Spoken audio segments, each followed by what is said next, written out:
dia menjadi masukan mereka itu menjadi cambuk untuk kami, sekaligus menjadi masukan supaya proses tahapan yang akan kami lalui, kami akan mempertimbangkan ataupun akan melihat teman-teman disabilitas.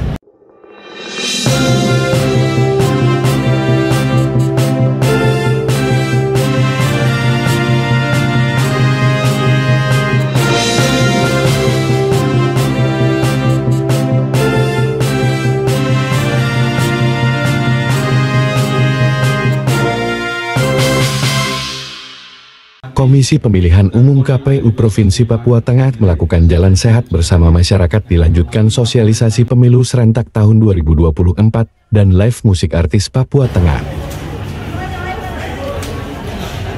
Jalan sehat dimulai pukul 8.30 menit waktu Indonesia Timur. Beberapa elemen masyarakat ikut serta dalam kegiatan ini, di antaranya peserta yang ikut terlibat yaitu Bawaslu Papua Tengah, Parpol, komunitas, serta seluruh elemen masyarakat Jumat 29 September 2023. Jalan santai yang langsung dilepas Ketua KPU Provinsi Papua Tengah, Ibu Jennifer Darling Tabuni, dihadiri Kapolres Nabire, AKBP Ibtut Suwarnaya, dan Dim Tahun 1705 Nabire, Letkol Infantri Doni Firmansyah, MH, Direktur RS Nabire Dr. Frans Sayori, serta undangan baik dari organisasi, perhimpunan, paguyuban, komunitas LSM, pemuda serta masyarakat. Jalan santai tersebut yang mulai start dari kantor KPU Papua Tengah, Jalan Egobay, dengan rute Jalan Sudirman depan Bandara, Jalan Sisingamangaraja, Jalan Yos Sudarso dengan finish di Taman Gizi Nabire.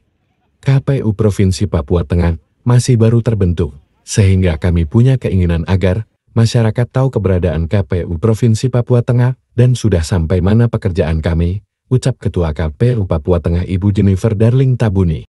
Dia menjadi masukan mereka itu menjadi cambuk untuk kami, sekaligus menjadi masukan supaya proses tahapan yang akan kami lalui, kami akan mempertimbangkan ataupun akan melihat teman-teman disabilitas. Jadi bukan kami yang ini, tapi kami melihat posisi mereka seperti apa, kami menyesuaikan dengan mereka. Tapi tetap dengan aturan dan perundang-undangan yang ada.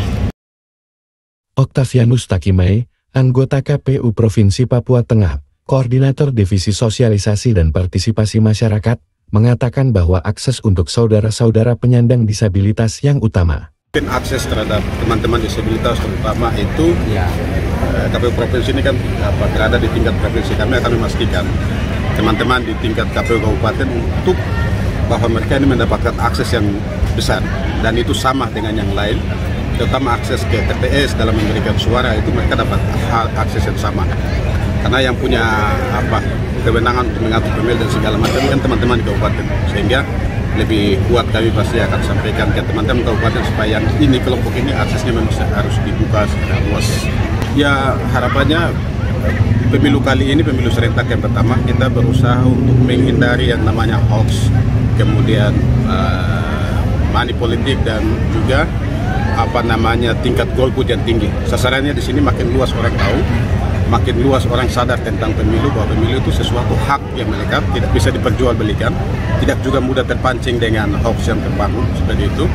Jadi ini lebih banyak orang, sehingga penekanannya adalah pemilih yang cerdas. Artinya mereka memilih berdasarkan rasionalitas mereka, tidak mudah diajak oleh kelompok manapun, dan mereka tetap pada pilihan mereka, tidak berpikir soal nanti kalah atau menang, tapi mereka dapat menyalurkan hak politiknya. Yang akan dibangun TPS khusus itu di rumah sakit dan LP.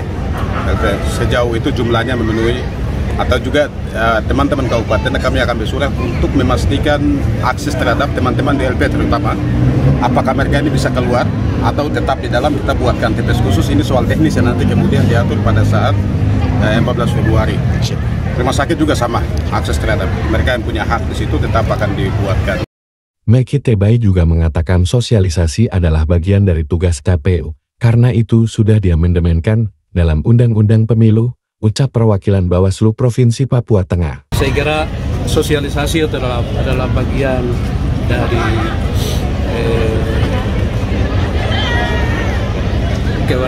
tugas dari Bapak Ibu KPU harus dilakukan, karena itu sudah diamandemenkan di dalam Undang-Undang Pemilu ya. Jadi setiap tahapan itu sudah wajib teman-teman KPU melakukan sosialisasi. Dan dari setiap sosialisasi juga Bawaslu juga punya tugas untuk memberikan support dan pendampingan kepada rekan-rekan KPU agar tidak terjadi kecemburuan sosial sama kita. Saya kira itulah tugas kita sebagai Bawaslu yang kemudian kita akan lakukan. Sejauh ini kami juga terus memberikan